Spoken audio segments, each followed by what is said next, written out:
Hello friends, તો આજે આપણે માલપુઆ બનાવીશું. અષાઢી બીજ આવે છે તો ભગવાન જગન્નાથને અર્પણ કરી શકાય તેવા આપણે પ્રસાદી રૂપે માલપુઆ બનાવીશું. તો તેના માટે જોઈશે ઘઉંનો લોટ છે, ઘઉંનો કરકરો લોટ છે, ગોળ છે અને ડ્રાયફ્રૂટ છે અને પાણી છે. તો હવે આપણે શરૂઆત કરી દઈએ. સૌથી પહેલાં આપણે પાણીમાં ગોળને એડ કરીને આપણે ગોળને મેલ્ટ કરી લઈશું. આ 1 વાટકી જેટલો મેં ગોળ લીધો છે. હવે આપણે એને હલાવી અને થોડી વાર માટે આપણે એને રેસ્ટ આપીશું, જેથી કરીને આપણો ગોળ એકદમ મેલ્ટ થઈ જાય. આ 1 વાટકી જેટલો ઘઉંનો લોટ છે અને અડધી વાટકી જેટલો ઘઉંનો કરકરો લોટ લીધો છે. બંનેને આપણે મિક્સ કરી લઈશું.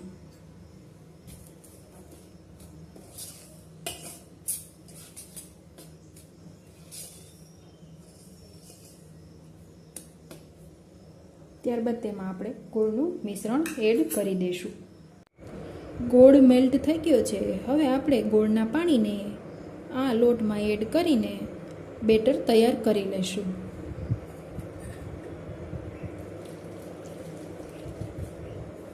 થોડું થોડું નાખતું જવાનું અને હલાવતા જવાનું.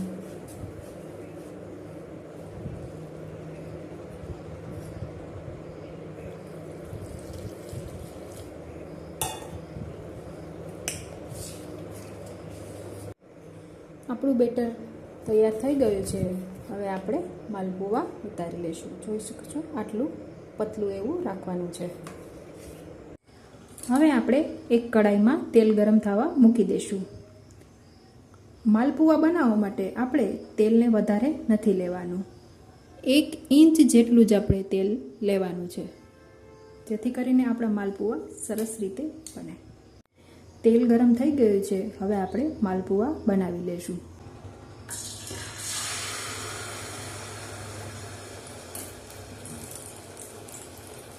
આપણે આને ધીમા ધીમા ગેસે પાકવા દેવાનું છે. એક આપણી ચીપિયાના મદદથી આપણે પલટાવી લઈશું. તો તૈયાર છે આપણા માલપુઆ. હવે આપણે આને સર્વ કરી લઈશું. જોઈ શકો છો કેટલા મસ્ત રીતે આપણા માલપુઆ તૈયાર થઈ ગયા છે.